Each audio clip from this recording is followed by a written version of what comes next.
Before a sea turtle even touches the ocean, the world is already trying to wipe it out. From the moment it forms inside an egg, almost everything around it is waiting to crush it, eat it, or confuse it. And that's exactly why it sucks to be born a sea turtle. What is so hazardous about this journey? Imagine you are tiny, smaller than your own hand, inside a round egg buried beneath warm, shifting sand on a quiet tropical beach. It is dark and cramped. You cannot move much. You have no mother or father nearby. Sea turtles never meet their parents. For nearly 2 months, you grow inside this fragile shell while the sand's temperature decides your future. Warmer nests produce more females. Cooler nests produce more males. Entire generations can be skewed by climate change alone, and some beaches now produce over 90% females because of rising temperatures. Can it really be this hard? Even before hatching, danger surrounds you. Tropical storms can wash away nests. Waves can erode beaches overnight. Raccoons, foxes, coyotes, monitor lizards, crabs, and birds dig up nests for an easy meal. Fire ants can invade the sand and kill entire clutches. You are considered lucky simply if your egg remains untouched long enough for you to develop. When the moment finally comes, you use a temporary razor-sharp egg tooth called a carbuncle to crack the shell. One by one, you and your siblings break free. However, not all will hatch. Infertility, bacteria, fungus, or damaged eggs often reduce the number of survivors. Hatchlings usually wait just below the surface until the sand cools, usually at night, because cooler sand means fewer predators. Once you crawl out, your life becomes a race.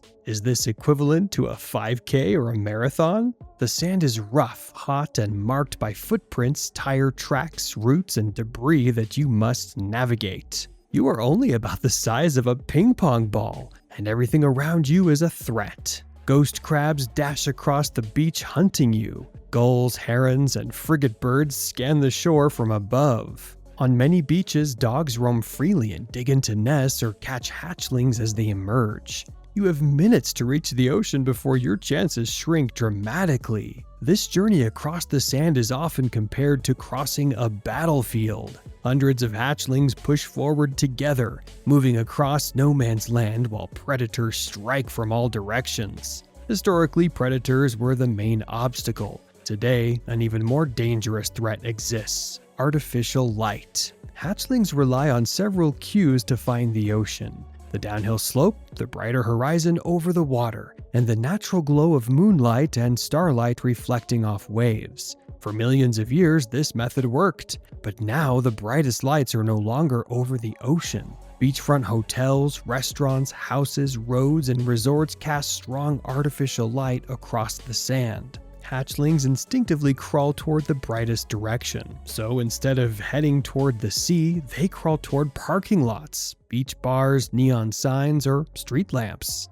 The effect is severe. Hatchlings have been found circling under streetlights, crawling toward hotel entrances, climbing curbs, or wandering into roads where they die from exhaustion, dehydration, or predators. Even the instinct to move downhill can be overridden when a bright artificial light blinds or disorients them. Studies show that in areas with heavy light pollution, up to 90% of hatchlings can crawl inland instead of toward the ocean. If you are not misled by artificial light and make it to the surf, the water becomes a new test. You enter your first swimming frenzy, powering forward without stopping for nearly 24 hours. This burst of non-stop swimming helps you escape the highest concentration of coastal predators. Even so, fish, sharks, jacks, and other large marine animals eat many hatchlings in open water. On average, only 1 in 1,000 hatchlings survives to adulthood. Your early years at sea are called the lost years because scientists rarely know exactly where juvenile turtles travel. Satellite tags show that they drift in ocean currents,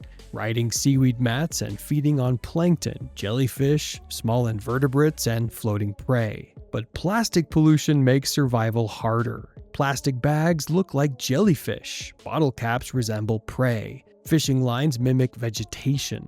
Ingestion of plastic can block your digestive system, cause starvation, or expose you to toxic chemicals. Fishing gear is another major threat. Long lines, trawl nets, and gill nets accidentally catch turtles by the thousands. Many drown or suffer severe injuries. Boat strikes are also common, especially near coastal feeding grounds. Oil spills, chemical runoff, sediment pollution, and coral reef destruction further reduce food availability. Even the sand temperature of your birth environment is changing. Extreme heat can kill embryos or produce nests that hatch entirely female, threatening long-term population balance. Is there really anything we can do to help?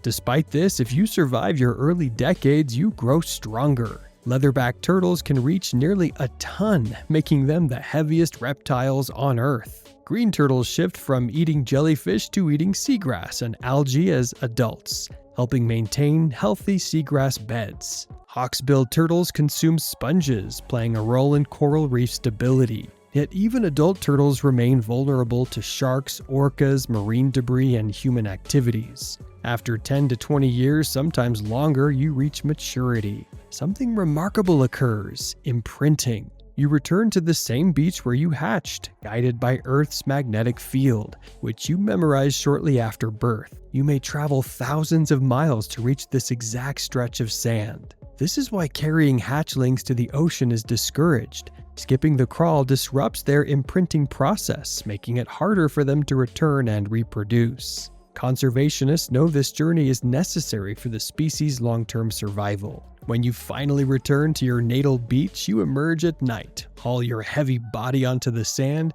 and dig a deep nest with your hind flippers. You lay around 100 eggs, cover them carefully, and leave without waiting for them to hatch. Sea turtles do not raise their young. Survival relies on the number of eggs laid and the resilience of the hatchlings. Because sea turtles return to their birth beaches, light pollution and coastal development threaten future generations. Resorts with bright lighting, beachfront nightlife, and poorly managed tourism directly interfere with hatchling survival and adult nesting behavior. Turtles often avoid brightly lit beaches altogether, decreasing available nesting sites. This is why conservation work focuses on shielding lights and forcing turtle-friendly lighting, protecting nesting grounds, and educating coastal communities. Simple measures: turning off beach lights, using red low-intensity bulbs, blocking direct illumination, restricting beach access during nesting season, and managing coastal development save thousands of hatchlings.